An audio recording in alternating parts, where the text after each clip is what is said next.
Hello students, आज हम company act के बारे में पढ़ेंगे और इंट्रोडक्शन ऑफ कंपनी पढ़ेंगे कि कंपनी क्या होती है, उसके बारे में, उसके फीचर्स को जानेंगे उसके टाइप्स की कितनी तरह की कंपनियां हो सकती हैं। इसके बारे में पढ़ने के बाद हम कैपिटल्स के बारे में जानेंगे कि कितने टाइप्स की कैपिटल होती हैं और शेयर क्या होता है, डिवेंचर क्या होता है और कैसे इन्हें कैलकुलेट करते हैं एंट्रीज के द्वारा, इनकी वैल्यूएशंस कैसे की जाती है, एक बार देखेंगे हम बोर्ड पर। स्टार्ट करते हैं अपना नया टॉपिक कंपनी। बात करते हैं स्टूडेंट्स कंपनी एक्ट। हम बात कर रहे हैं कंपनी एक्ट 1956 की। ये पुराना है 1956। अब जो चल रहा है इस समय, जो करंट में चल रहा है वो 2013 चल रहा है। स्टूडेंट्स 2013 की अगर हम बात करते हैं तो कंपनी को डिफाइन किया गया है सेक्शन 2 अंडर सेक्शन 20 में। कंपनी एक्ट 2013 में जो डेफिनेशन दी गई है कंपनी की, वो सेक्शन 2 में डिफाइन किया गया है उसको, और अंडर सेक्शन 20 में डिफाइन किया गया what is the meaning of company. Company ही की बात कर रहे हैं स्टूडेंट्स। और कंपनी के टाइप से अगर हम देखते हैं तो कंपनी के फीचर्स क्या होते हैं, कैसे पता चलेगा ये कंपनी है और इसके फीचर्स क्या होंगे, कैसे हमें इसकी क्वालिटीज़ के बारे में पता चलेगा। तो हर एक कंपनीज की अपनी एक क्वालिटीज़ होती हैं या आइडेंटिफिकेशंस होती हैं या फीचर्स होते हैं। इनको बताते हैं, एक बार बोर्ड पर ही देख लेते हैं स्टूडेंट्स। बात करते हैं कंपनी के फीचर्स की। कंपनी की जब हम बात करें तो पहला फीचर क्या होता है, सेपरेट लीगल आइडेंटिटी। एक कंपनी की अपनी पहचान होती है, उसकी एक कॉमन सील होती है। हम बात करते हैं कंपनी में कंपनी की एक पहचान यानी सेपरेट लीगल आइडेंटिटी होती है। एक प्रीफेक्चुअल सेशन होता है कि कंपनी का एक टाइम लिमिट होता है कि वो कब से स्टार्ट हुई है, और each and every activities updated by the company every transaction, each and every transaction. Her company अपना डाटा रखती है, हर एक ट्रांजेक्शन को अपडेट करती है एनी एक्टिविटीज़ के बाद। प्रीफेक्चुअल सेशन भी होता है उसका, सेपरेट लीगल आइडेंटिटी भी होती है। और बात करते हैं कॉमन सील की, तो कंपनी की कॉमन सील होती है जिससे हम पहचानते हैं कि ये पार्टिकुलर कंपनी है। जैसे रिलायंस की बात करते हैं टाटा इंडस्ट्री की, और बात करते हैं सैमसंग कंपनी की। तो इनकी एक कॉमन सील है जिससे पता चलता है कि सैमसंग कंपनी है या रिलायंस कंपनी है। अगर हम बात करते हैं स्टूडेंट्स की कंपनी के टाइप्स कितने होते हैं, टाइप्स की बात कर रहे हैं, कितने टाइप की कंपनी होती है स्टूडेंट्स। तो सबसे पहले मैं आपको बताऊंगा कि प्राइवेट कंपनीज होती हैं। उसके बाद अगर हम बात करते हैं तो पब्लिक कंपनीज होती हैं। उसके बाद और भी बात करते हैं तो लिमिटेड लाइबिलिटीज कंपनी या अनलिमिटेड लाइबिलिटीज वाली कंपनी भी होती हैं जिनकी लाइबिलिटीज लिमिटेड होती हैं। बात करते हैं गवर्नमेंट कंपनीज की, बात करते हैं डोमेस्टिक कंपनीज की, और बात करते हैं यहां पर नई एक और कंपनी की जिनको फॉरेन कंपनीज बोला जाता है। स्टूडेंट्स वैसे तो मैंने बहुत सारी आपको कंपनी बताई, दो कंपनी और भी बताता हूं इसके बाद। सब्सिडी कंपनी होती हैं और होल्डिंग कंपनी होती हैं। ये होल्डिंग कंपनी और सब्सिडी कंपनी का कॉन्सेप्ट आपको बताता हूं, या फिर प्राइवेट कंपनी या पब्लिक कंपनी क्या होती है इसको भी बताता हूं आपको। तो एक बार देखते हैं हम स्टूडेंट्स। बात करते हैं प्राइवेट कंपनी की। प्राइवेट कंपनी क्या होती है, जिनकी जितनी होल्डिंग होती है, कंपनी ऑर्गेनाइज्ड होती हैं, उनका जितना 51% शेयर अगर किसी कंपनी के पास है और वो कंपनी अगर कोऑपरेटिव वर्क करती है या उसका कोई प्राइवेट इंडस्ट्री में वर्क है और उसकी होल्डिंग और मैनेजमेंट उसी के होल्ड में है, डिसीजन मेकिंग अपने होल्ड में है, तो वो प्राइवेट कंपनीज होती हैं।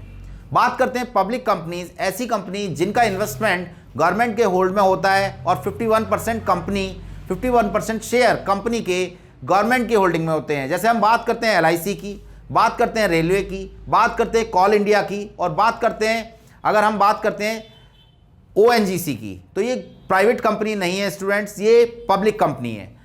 गवर्नमेंट कंपनी ऐसी कंपनियां होती हैं जिनका होल्ड गवर्नमेंट ऑपरेटेड होता है, गवर्नमेंट ही उनका कंट्रोल करती हैं, उनके सारे डिसीजंस गवर्नमेंट को ही लेने पड़ते हैं, गवर्नमेंट कंपनीज कहलाती हैं। अगर हम बात करते हैं स्टूडेंट्स अनलिमिटेड कंपनीज, यानी लाइबिलिटीज जो होती हैं वो लिमिटेड भी होती हैं और अनलिमिटेड भी होती हैं। पहले बात करते हैं लिमिटेड लाइबिलिटीज। जिन कंपनीज की लाइबिलिटीज लिमिटेड होती हैं, मैं फिर से बताता हूं, जिन कंपनीज की लाइबिलिटीज लिमिटेड होती हैं, यानी उनकी कैपिटल स्ट्रक्चर में अगर हम देखें तो उनकी लाइबिलिटीज सेलेक्टिवली लिमिटेड क्वांटिटीज में होती हैं, तो उनको हम लिमिटेड कंपनीज बोलते हैं। और कुछ कंपनियां ऐसी भी होती हैं जिनकी लाइबिलिटीज अनलिमिटेड होती हैं, उनको हम अनलिमिटेड कंपनीज बोलते हैं। बात करते हैं स्टूडेंट्स सब्सिडी और होल्डिंग कंपनीज की। सब्सिडी कंपनी क्या होती है, सब्सिडी कंपनी कौन सी हो सकती है, एग्जांपल से भी समझ सकते हैं इसको कि अगर ए कंपनी है यहां पर और एक बी कंपनी है। ऐसे देखिए, एक बार देख लेते हैं यहां पर, ये ए कंपनी है और ये बी कंपनी है, ये दो कंपनियां हैं। ए कंपनी के पास बी कंपनी के 51% शेयर हैं स्टूडेंट्स, और 51% शेयर अगर इस कंपनी के पास हैं बी कंपनी के, तो 49 यहां पर रहेंगे स्टूडेंट्स, 49%। तो ए कंपनी बी कंपनी की होल्डिंग कंपनी होगी, और बी कंपनी के रेस्पेक्ट में अगर देखते हैं तो बी कंपनी ए कंपनी की सब्सिडी कंपनी होगी। तो ये होल्डिंग कंपनी और ये सब्सिडी कंपनी। स्टूडेंट्स, मैं आपको पढ़ाने वाला हूं अब shares. What is the meaning of shares? Share की बात करेंगे तो 2 टाइप्स के शेयर होते हैं। सबसे पहले हम बात करते हैं इक्विटी शेयर्स की। इक्विटी शेयर्स क्या होते हैं? और हम बात करते हैं प्रेफरेंस शेयर्स की, ये क्या होते हैं और इनके टाइप्स कितने होते हैं। इक्विटी शेयर की अगर हम बात करते हैं स्टूडेंट्स, तो इक्विटी शेयर कंपनी के रियल शेयर होल्डर होते हैं, सच्चे मालिक होते हैं, यानी रियल ऑनर होते हैं। अगर कंपनी को प्रॉफिट होता है, इस केस में समझते हैं, तो सबसे पहले कंपनी की जितनी भी बोरोइंग है, जितना भी उन्होंने उधार क्रेडिट लिया हुआ है, पैसा लिया हुआ है, उसका इंटरेस्ट जाता है। लोन लिए हुए हैं या फिर किसी माध्यम से उन्होंने पैसा कलेक्ट किया हुआ है कहीं से, तो वहां पर जो भी इंटरेस्ट जाएगा वो पे आउट करेंगे वो।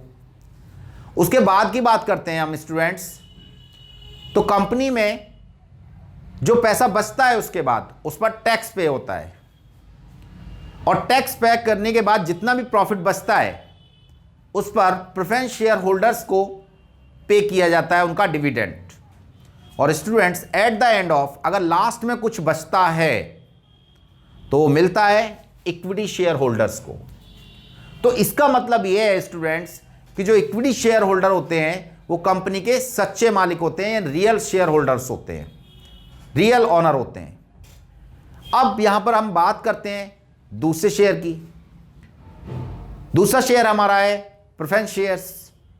प्रेफरेंस शेयर क्या है, इसे कैसे समझते हैं, एक बार समझ लेते हैं इसको भी। प्रेफरेंस शेयर की बात करते हैं स्टूडेंट्स, तो सबसे पहले पैसा अगर प्रॉफिट को डिस्ट्रीब्यूट किया जाता है शेयर होल्डर में, तो सबसे पहले किसे दिया जाएगा? प्रेफरेंस शेयर होल्डर्स को, क्योंकि इनका नाम ही प्रेफरेंस है। लेकिन इनका जो डिविडेंड है उसका एक सर्टेन % दिया जाता है। जैसे मान लीजिए स्टूडेंट्स कि 10% पर प्रेफरेंस शेयर इशू किए गए हैं,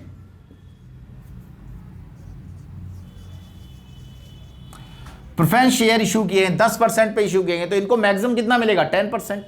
लेकिन इक्विटी के केस में ऐसा नहीं है स्टूडेंट्स। इक्विटी के केस में अगर कम बचता है तो कम मिलेगा, ज्यादा बचता है एट द एंड ऑफ तो ज्यादा मिलेगा। इक्विटी के भी 2 टाइप्स होते हैं, बात करते हैं उसके बारे में भी। इक्विटी की बात करते हैं तो एक जनरल इक्विटी होता है और एक स्वेट इक्विटी होता है। अब ये स्वेट इक्विटी और जनरल इक्विटी क्या है, इसको भी समझते हैं। इक्विटी शेयर की बात करते हैं, नॉर्मली जो आम पब्लिक को शेयर दिए जाते हैं, तो ऐसे शेयर जनरल शेयर्स कहलाते हैं, जनरल इक्विटी कहलाते हैं। और अगर हम बात करते हैं स्वेट इक्विटी की, तो एम्प्लॉयज़ को, डायरेक्टर्स को, मैनेजर्स को जब उनका रिक्रूटमेंट होता है तब उन्हें बताया जाता है कि आपको स्वेट इक्विटी दी जाएगी। मान लीजिए किसी व्यक्ति की सैलरी 1 लाख रुपए है, 1 लाख। कंडीशन में ये बताया गया उसको कि आपको 50,000 तो आपको पर मंथ सैलरी दी जाएगी, ये पर मंथ आपको सैलरी दी जाएगी। और अगर हम बात करते हैं कि जो बाकी के 50,000 हैं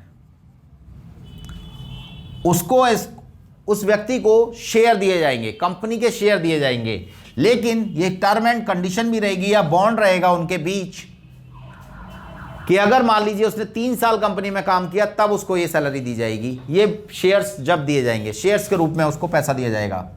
शेयर की बात करते हैं, टोटल मिलाकर उसकी सैलरी कितनी है? 1 लाख, लेकिन उसको 50,000 तो पर मंथ उसको पे किया जा रहा है। और ये कंडीशन पर है, यानी टर्म एंड कंडीशन यहाँ लगी हुई है। जो एम्प्लॉयज़ को शेयर दिए जाते हैं वो शेयर स्वेट इक्विटी के नाम से जाने जाते हैं। मैंने आपको दोनों तरह के शेयर बताए। बात करते हैं हम आगे के कॉन्सेप्ट में कि यहाँ पर प्रेफरेंस शेयर, जैसे कि मैंने बताया, इसके टाइप्स क्या होते हैं। सबसे पहले हम बात करते हैं प्रेफरेंस शेयर की। तो प्रेफरेंस शेयर में हम देखेंगे कि प्रेफरेंस शेयर में पहला टाइप कुमुलेटिव प्रेफरेंस शेयर्स होते हैं, नॉन कुमुलेटिव प्रेफरेंस शेयर्स होते हैं, पार्टली कन्वर्टेबल होते हैं, फुल्ली कन्वर्टेबल होते हैं। इसके अलावा रिडीमेबल होते हैं, नॉन रिडीमेबल होते हैं। ये अलग अलग तरह के शेयर्स जो मैंने यहां मेंशन किए हैं, ये सारे प्रेफरेंस शेयर्स की कैटेगरी में आते हैं स्टूडेंट्स। अगर हम बात करते हैं शेयर क्या है, अभी तो बड़ा टिपिकल क्वेश्चन हो गया कि शेयर्स तो मैंने बता दिए, बट शेयर का मतलब क्या है। हमने कहा हम शेयर खरीदेंगे, लेकिन हमें मतलब ही नहीं पता है कि शेयर क्या है। तो शेयर का मतलब क्या होता है स्टूडेंट्स, उसको भी एक बार बताता हूं, रफ कर लेते हैं एक बार इसको। बहुत सिंपल सा एग्जांपल है स्टूडेंट्स, यहां देखते हैं शेयर्स का मीन। स्टूडेंट्स, शेयर्स का मीन निकालने के लिए ये चीज समझनी जरूरी है। मान लीजिए ये पिज्जा है, पिज्जा की बात करते हैं आप। इसके 4 पार्ट्स होते हैं, 1/4, 1/4, 1/4 और 1/4। अगर रमेश ने, यहां एक कैटेगरी ले लेते हैं, ए ले लेते हैं स्टूडेंट्स, या बी ले लेते हैं, ये 2 लोगों ने मिलकर ये पिज्जा परचेस किया है। तो अगर इन्होंने आधे आधे पैसे दिए तो ये अपना हिस्सा आधा आधा लेंगे, ये हिस्सा। तो जो हिस्सा होता है, जो पार्ट होता है कंपनी में, प्रॉफिट में जो हिस्सा होता है, उसकी शेयर्स की वैल्यू में जो हिस्सा होता है, कैपिटल में जो हिस्सा होता है, वही कहलाता है शेयर्स। तो बड़ी सी कैपिटल का एक छोटा सा भाग क्या कहलाता है, शेयर्स। तो शेयर क्या होता है, किसी भी चीज का कोई पार्टिकुलर हिस्सा शेयर कहलाएगा। अब यहां पर कंपनी की हम स्टडी कर रहे हैं, कंपनी के बारे में बात कर रहे हैं स्टूडेंट्स। तो कंपनी की जब हम बात करें तो कंपनी में बड़ी, सबसे बड़ी चीज क्या है, कैपिटल। तो कैपिटल को भी अभी स्ट्रक्चर में पढ़ेंगे हम। तो कैपिटल का एक छोटा सा पार्ट क्या कहलाएगा, शेयर। और ऐसे बहुत से पार्ट, अगर ह्यूज पार्ट जुड़ जाते हैं आपस में, तो क्या बन जाती है, एक बड़ी सी कैपिटल बन जाती है स्टूडेंट्स। कैपिटल की बात करने वाले हैं अभी स्टूडेंट्स। कैपिटल में टाइप्स ऑफ कैपिटल, कितने टाइप की कैपिटल होती है, और ये कैसे पता चलेगा कि कितने टाइप की कैपिटल होती है, एक बार बताऊंगा तो आप समझेंगे इस चीज को। एक प्रॉस्पेक्टस भी होता है कंपनी के पास। कंपनी के पास प्रॉस्पेक्टस होता है, तो जब प्रॉस्पेक्टस की बात करते हैं तो उसमें कौन सी कंडीशन लगती है, जैसे कहते हैं जन्म कुंडली। तो कंपनी के बारे में सारी इंफॉर्मेशन किसमें होती है, प्रॉस्पेक्टस में होती है। तो कैपिटल स्ट्रक्चर की भी इंफॉर्मेशन किसमें होगी, कंपनी की प्रॉस्पेक्टस में ही होगी।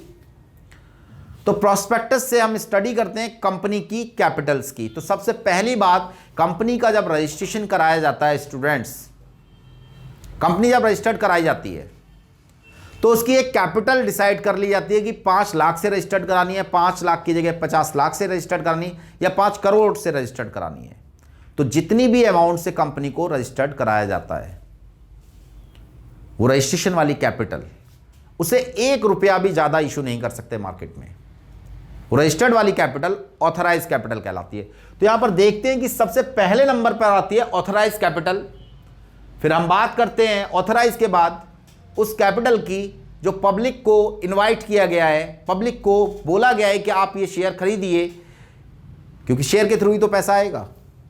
तो उस कैपिटल को बोलते हैं इश्यूड कैपिटल। तो 2 कैपिटल मैंने आपको बताई, ऑथराइज कैपिटल और इश्यूड कैपिटल। स्टूडेंट्स, इसके बाद आगे की बात करते हैं। पब्लिक को जितनी कैपिटल आपने इशू की है, जरूरी नहीं है पब्लिक उतने के लिए अप्लाई करे। जितनी आपने इशू की है उतने के लिए अप्लाई अगर नहीं करती है तो उससे कम के लिए एप्लीकेशन आती है या उससे ज्यादा के लिए एप्लीकेशन आती है। 2 कंडीशन हो सकती हैं। तो पब्लिक ने जितनी कैपिटल ली, जितने शेयरों के लिए अप्लाई किया, उसको बोलते हैं सब्सक्राइब कैपिटल। तो तीसरी कैपिटल भी हमारे पास आ गई है, और उस कैपिटल पे जो लोग पैसा पे कर रहे हैं या नहीं कर रहे हैं, तो पहले उनको इन्फॉर्म किया जाएगा कि आपको पैसा पे करना है, तो वो कॉल्ड अप कैपिटल कहलाएगी। और जितने लोगों ने पैसा पे किया वो पेड अप कैपिटल कहलाएगी। तो मैंने स्टूडेंट्स आपको बताया कि सबसे पहली कैपिटल है ऑथराइज कैपिटल, दूसरी कैपिटल है यहां पर इश्यूड कैपिटल, तीसरी कैपिटल है सब्सक्राइब कैपिटल, और चौथी कैपिटल है यहां पर इश्यूड कैपिटल के चौथी कैपिटल स्टूडेंट्स यहां पर बताना चाहूंगा आपको कि चौथी कैपिटल है कॉल्ड अप कैपिटल, और 5वीं जिसकी लास्ट की बात करते हैं वो पेड अप कैपिटल है। अब सारे लोग तो पैसा नहीं देंगे स्टूडेंट्स, कुछ ऐसे भी लोग होंगे जो पैसा नहीं दे पाएंगे किसी वजह से, या तो उनके पास नोटिफिकेशन नहीं पहुंचा, या उनके पास पर्याप्त राशि नहीं थी, या उन्होंने पैसा नहीं चुकाया। तो ऐसे शेयर्स की बात करते हैं, ऐसी अमाउंट की बात करते हैं, उस अमाउंट को कॉल्स इन अरियर बोलते हैं। और बात करते हैं उसी के आगे कि कुछ लोग ऐसे भी होंगे जो पैसा टाइम से पहले चुका देते हैं, उसको कॉल्स इन एडवांस बोलते हैं स्टूडेंट्स। तो दो कंडीशन और लग जाएंगी इसमें, कॉल्स इन अरियर और कॉल्स इन एडवांस। जो लोग पैसा नहीं चुकाते, कंपनी उनको इंटीमेशन देती है, बताती है उन्हें, और एक लिमिट के बाद उनके शेयर्स को वापस ले लेती है, फोरफीचर कर लेती है उनके शेयर्स का। कंपनी जब फोरफीचर करती है तो उनको जो पैसा वो दे चुके होते हैं वो तो जब्त कर लेती है, जिसको फोरफीचर बोलते हैं। वो पैसा वापस नहीं करती और शेयर भी वापस ले लेती है, रजिस्ट्रेशन कैंसिल कर कर। उसके बाद वो शेयर मार्केट में दोबारा से इशू किए जाते हैं, तो रीइश्यू शेयर्स हो जाते हैं। और जो पैसा हमने जितना भी जब्त किया था उससे ज़्यादा लॉस बियर नहीं करते। कंपनी के जब केस की बात करेंगे, जब हम स्टडी करेंगे इनके शेयर्स के बारे में, कैसे शेयर्स की वैल्यू निकालती है, तो प्रीमियम क्या होता है, ओवर सब्सक्रिप्शन क्या होता है, अंडर सब्सक्रिप्शन क्या होता है, इसके बारे में ही बात करेंगे। तो कंपनी की अगर हम बात करते हैं तो अंडर सब्सक्रिप्शन की बात करते हैं कि जितने लोगों ने एप्लीकेशन के लिए अप्लाई किया और हमने जितने शेयर इशू किए, अगर उससे कम के लिए एप्लीकेशन आती है तो अंडर सब्सक्रिप्शन है, और अगर उससे ज़्यादा की एप्लीकेशन आती है तो ये जो कंडीशन होगी वो ओवर सब्सक्रिप्शन की होगी। आपने देखा होगा स्टूडेंट्स, जब डिमांड ज़्यादा होती है किसी की तो प्राइस बढ़ जाते हैं। इकोनॉमिक्स में आपने पढ़ा होगा कि जब डिमांड कभी ज़्यादा होती है और सप्लाई कम होती है, तो डिमांड अगर ज़्यादा होगी तो ऑब्वियसली उनके प्राइस बढ़ जाएंगे, इंक्रीज हो जाएंगे। ऐसा ही कुछ जो कंपनीज होती हैं, ब्रांडेड कंपनीज होती हैं, जिनका ब्रांड बहुत अच्छा है, जिनकी वैल्यू, ग्रोथ, फ्यूचर बहुत अच्छा है, ऐसा लगता है अगर मार्केट को, तो उन कंपनीज की वैल्यू बढ़ जाती है, तो शेयर की वैल्यू जो होती है वो इंक्रीज हो जाती है, तो उसको बोलते हैं प्रीमियम। 100 रुपये का शेयर है, उस सर्टिफिकेट पर, जो शेयर का सर्टिफिकेट है उस पर लिखा हुआ है 100 रुपीज़ ईच, 100 रुपये का है। लेकिन अगर हम बात करते हैं वो 150 रुपये में सेल हो रहा है, 200 रुपये में सेल हो रहा है, 400 रुपये में भी सेल हो रहा है, अगर कंपनी की वर्थ और ग्रोथ अच्छी है तो वो जो कंडीशन होगी उस कंडीशन को बोलते हैं प्रीमियम। तो शेयर की 3 वैल्यूज होती हैं। अगर 100 रुपये की शेयर की बात करते हैं, ये शेयर है, इसकी वैल्यू क्या है 100 रुपीज़। अगर ये इंक्रीज होता है तो 110 रुपये हो जाता है। अगर इंक्रीज होकर 10 रुपीज़ इंक्रीज हुआ है, यहाँ पे 10 रुपीज़, 100 से 110 हुआ है, तो ये जो 10 रुपीज़ है वो है प्रीमियम। प्रीमियम की बात करते हैं हम। और अगर ये डिक्रीज हो जाता है वैल्यू पे, आजकल तो ये जब से 2013 आया है तो डिस्काउंटिंग वैल्यूज खत्म हो गई हैं। ये डिस्काउंटिंग हर कंडीशन में लागू नहीं होती हैं। जब हमने 1956 पढ़ा होगा तो प्रीमियम की बात करते तो सेक्शन वहां पर रिवाइज्ड है, सेक्शन है वहां 78। आजकल तो ये खत्म हो गया है, क्योंकि 78 वहां रहा नहीं, क्योंकि वो एक्ट ही खत्म हो चुका है। काफी हद तक 1956 डिसॉल्व हो चुका है, कुछ कंडीशन में अभी एप्लीकेबल है। बात करते हैं डिस्काउंट की, तो यहां 79 लग जाता है, सेक्शन 79। ये मैं 1956 के अकॉर्डिंग बता रहा हूं स्टूडेंट्स। 2013 में ये चेंज हो चुके हैं सेक्शन। आप रीड करेंगे, पढ़ेंगे तो आपको मिलेंगे सेक्शन। सेक्शन भी याद करने होते हैं स्टूडेंट्स, क्योंकि जब आप टॉपिक लिख रहे हैं या थ्योरी लिख रहे हैं या उनके मार्क्स ऑब्जेक्टिव क्वेश्चन आ रहे हैं तो उनमें सेक्शन भी आ सकते हैं, तो आपको सेक्शन भी पढ़ने होंगे एक बार। स्टूडेंट्स, शेयर की बात की हमने, शेयर के सेक्शन के बारे में बताया, एट पार की बात की, एट डिस्काउंट की बात की। तो एट पार वो वैल्यू जो प्रिंटेड वैल्यू है, उससे ऊपर अगर सेल हो रहा है तो प्रीमियम वैल्यू है, उससे नीचे अगर सेल हो रहा है तो डिस्काउंटिंग वैल्यू है। ये मैंने आपको कंडीशन बताई। अब बात करते हैं जनरल एंट्रीज की, कि जब हम शेयर इशू करते हैं तो कौन कौन सी एंट्रीज होती हैं। एक बार देखते हैं बोर्ड पर। स्टूडेंट्स, आगे की बात करते हैं, एक बार इसको देख लेते हैं कि सबसे पहले अगर इशू करते हैं शेयर तो सबसे पहले कौन सी एंट्री होगी, सबसे पहले क्या होगा, एंट्री कैसे करेंगे। तो सबसे पहले when the condition is applied to be here, when amount of application received, when the amount of application received, तो क्या एंट्री होगी स्टूडेंट्स, यहां पर होगी bank account debit to equity share application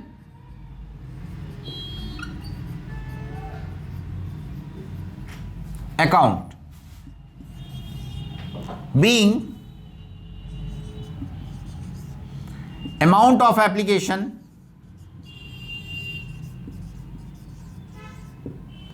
received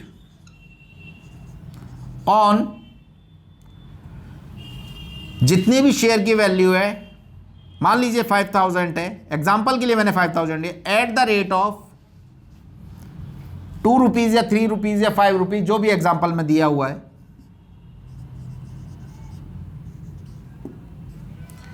students इस तरीके से नरेशन में ऐड कर लेंगे इसमें। Bank account debit to equity share application account being amount of application received on dash dash share, dash dash मतलब वैल्यू चेंज रहेगी, dash dash each. ये हमने पहली एंट्री की स्टूडेंट्स, यहां पर ये पहली एंट्री हो चुकी है। अगर हम बात करते हैं अगली एंट्री की तो देखते हैं एक बार। यहां अगली एंट्री होगी amount transfer to the capital account. तो इसके लिए रफ कर लेते हैं इसको students. Amount transfer to capital account, तो एंट्री क्या होगी, एंट्री देख लेते हैं। Equity share application account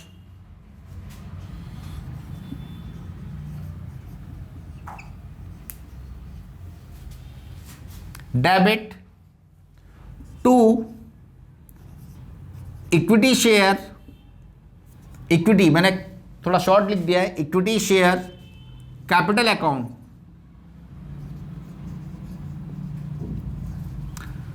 being amount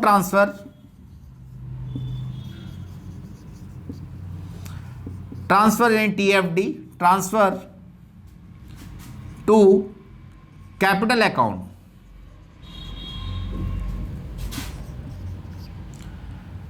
dash dash share 5000 लिए थे हमने eight the rate of dash dash each. इस तरीके से हमने ये पहली एंट्री, यानी पहले हमने रिसीव किया फिर हमने ड्यू किया यानी ट्रांसफर किया, ये एंट्री हमने कर ली स्टूडेंट्स। अगली एंट्री की बात करते हैं। अगली एंट्री होगी व्हेन द सिचुएशन, सिचुएशन क्या होगी वो देखते हैं एक बार, रफ कर लेते हैं इसको। When the amount of allotment due, तो यहां पर एंट्री क्या होगी देख लेते हैं।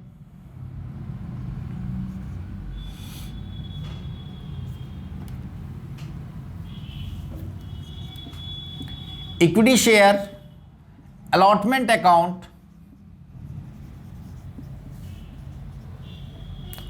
Debit to equity share capital account being allotment due on 5000 share at the rate of 7 each. इस तरीके से नरेशन पास कर लेंगे इसकी स्टूडेंट्स, ये एंट्री हो जाएगी हमारी। उसके बाद अमाउंट रिसीव करेंगे इसको, तो अमाउंट रिसीव की क्या एंट्री होगी। अलॉटमेंट की जब अमाउंट रिसीव की एंट्री करेंगे स्टूडेंट्स, तो एक बार देखते हैं फिर से। When the amount of allotment received, तो यहां क्या एंट्री होगी, bank account debit to equity share allotment account being amount of allotment received on dash dash share यानी 5000 at the rate of 7 each. इस तरीके से हम इसकी एंट्री रिसीव की पास कर लेंगे स्टूडेंट्स। आगे की बात करते हैं। पहले ड्यू की एंट्री होगी, फिर रिसीव की एंट्री होगी। तो फर्स्ट कॉल आएगा स्टूडेंट्स। तो फर्स्ट कॉल की अगर मैं बात करूं तो फर्स्ट कॉल वाली जो एंट्री होगी स्टूडेंट्स, चेंजेस क्या होंगे इसी एंट्री को एक बार इसी में बता देता हूं आपको। अगर फर्स्ट कॉल आएगा स्टूडेंट्स तो अलॉटमेंट के केस में आप देखेंगे कि जहां पर अलॉटमेंट मैंने मेंशन किया हुआ है अलॉटमेंट चेंज हो जाएगा। एक बार देखते हैं इसको बोर्ड पर। Students, when the amount of first call due, तो यहां पर लिखेंगे first call account debit to equity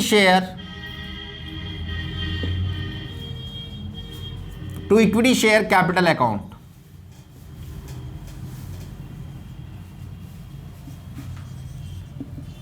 being first call due on dash dash share. ये डैश डैश शेयर स्टूडेंट्स 5000 मैंने लिखा हुआ है at the rate of 8 each. ये एज्यूमिंग वैल्यू है स्टूडेंट्स। ये 5000 की जगह आप चेंज करेंगे क्वेश्चन के अकॉर्डिंग, और ये 8 रुपीज की जगह भी आप चेंज करेंगे क्वेश्चन के अकॉर्डिंग। ये हमने एंट्री कर ली है ड्यू की। अब एक रिसीव की एंट्री फिर से देख लेते हैं। स्टूडेंट्स, जब फर्स्ट कॉल रिसीव करेंगे तो एंट्री क्या करेंगे यहां देख लेते हैं। Bank account debit to first call account being amount of first call